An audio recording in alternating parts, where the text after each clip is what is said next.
Bible, nasa year 2018 na tayo, more or less. So, mas advanced ang Bible calendar, 360 days na siya in a year. At ang simula ng buwan ay tinatandaan ang new moon. Hindi po ng ating kalendaryo isinet. Halimbawa, next month, September 1. No? Yun po ang simula ng ating buwan ng August. Pero sa Bible, hindi yun ang simula. Ang simula, pagsikat ng silver lining ng buwan, yun ang new moon.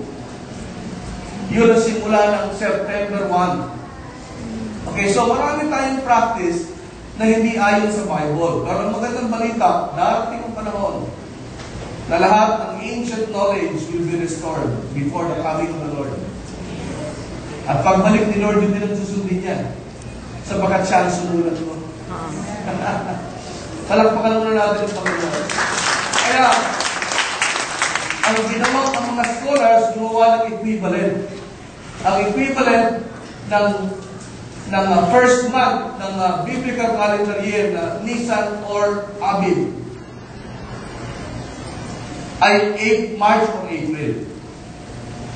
Ito nakaraang March and April, yun po ang biblical month of the beginning of the year 2009. Hindi ang January. Ngayon, kung gusto natin gawin January yung first month of the year, that's okay. We submit to culture and to our tradition as a nation. Walang masama doon. Kaya lang, gusto natin sumunod ayon sa kalendaryo ng Diyos, sa akin lang ay mas magaling. Hello? Dahil may sanctification siya. Meron siyang ang kamay ng Diyos nandoon. Yun yung ibig sabihin ng sanctification. Ang kamay ng Diyos nandoon at hinihiwalay niya kayo. Parang yung tupat ng hinihiwalay niya. So, napakahalaga na tayo ay maging masunurin sa salita ng Diyos. At ngayon, sabi ng Panginoon kay Moses, on the month of Abib or Nisan, number 1 requirement, kukuha kayo ng tupa mula sa inyong bakuran. Huwag kayong kukuha ng tupa o kambing sa bundok. Huwag kayong kukuha ng tupa o kambing sa disyerto. Kailangan kunin yung tupa o kambing doon sa inyong bakuran.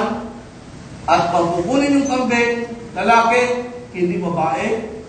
At pag kukunin yung kambing, malusog, hindi payat at sakitin. Ang kukunin yung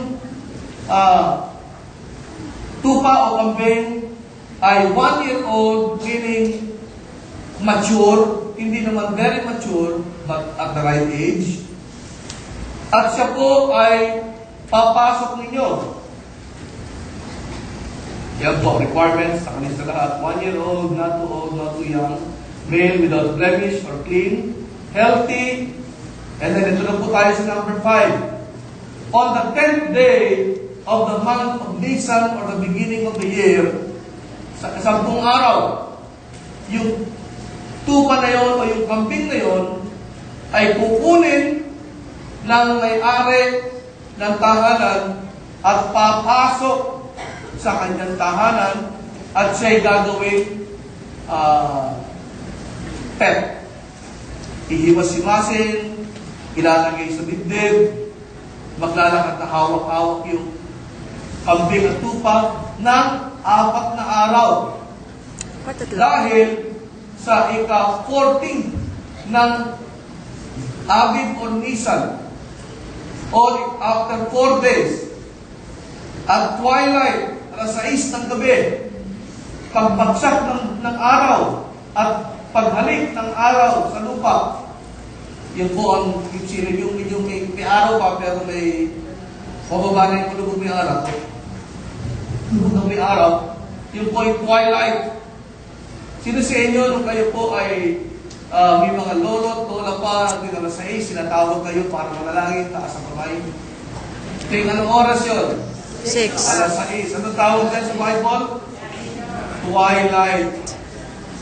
Tignan niyo po, napakadetail ng requirement. Kailangan alas 6, ang mga twilight.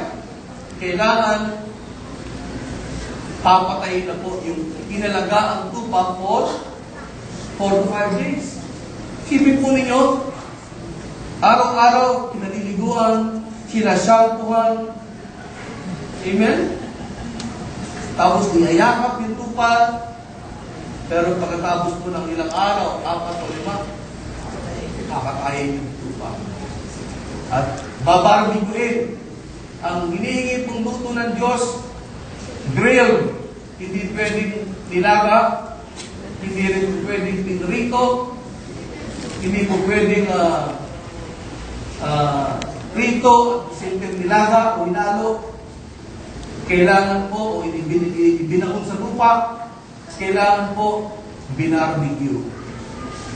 Lahat po yan may kahulugan. At pagkatapos pong barbecuehin, ihahanda sa lamesa at kakainin nila yung karne. Pero yung dugo, ipapahid nila sa doorpost, hindi po sa gitna ng pintuan. Sa tabi, 2 tabi, sa taas. Ngayon, kailangan po. Ano po ang kahulugan ito? Doris, can you point mo ako sa... Anyway, hindi ko may point sa inyo.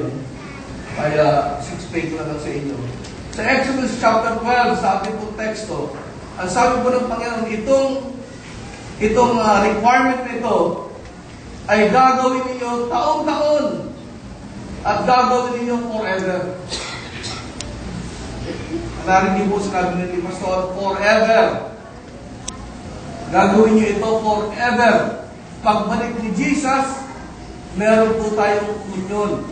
Pagbalik ni Jesus, taon-taon, may celebration tayo ng Passover na kasama yan sapagkat siya ang Passover namin. Yes. Amen. Hello? Amen. Ngayon, dumako po tayo sa John 12 verse 1.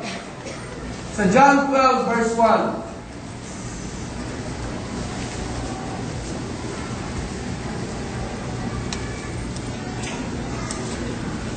sa John chapter 12 verse 1, sabi po doon, 6 days before Passover, which is 1 day before the 10th.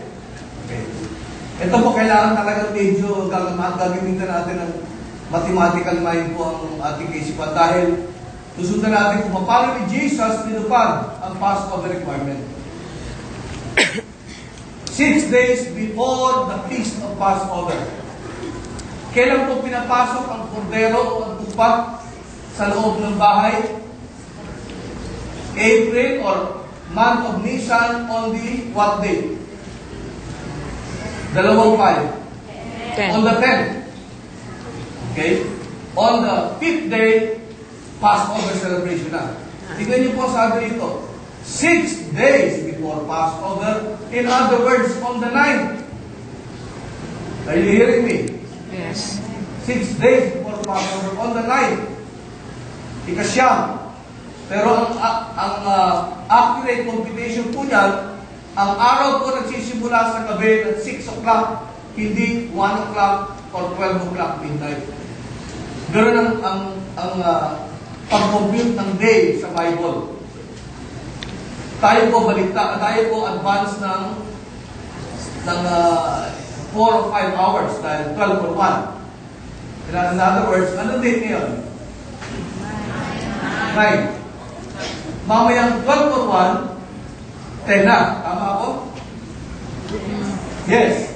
Pero sa Bible, mamayang 6 o'clock, 10 na. Ang gano'n ang kanilang computation. Okay, ngayon. So, balik tayo sa 6 days before Passover. Which means, 2 days advance si Jesus na dumating sa Jerusalem. Pagdating niya po, binuhay niya si Lazaro. Pagkabuhay niya kay Lazaro the next day, eto na po, on the 10th, ikasampu ng Abib o Nisan sa buwan ng Paskwa, on the 10th, si Jesus pumasok sa bahay ni Lazaro at ni Maria ng Betania to fulfill Scripture that the Lamb must enter the house on the 10th. Wow! Mga kapatid, dito pa lang, tinupad na ni Jesus Jesus Christ ang kanyang role as the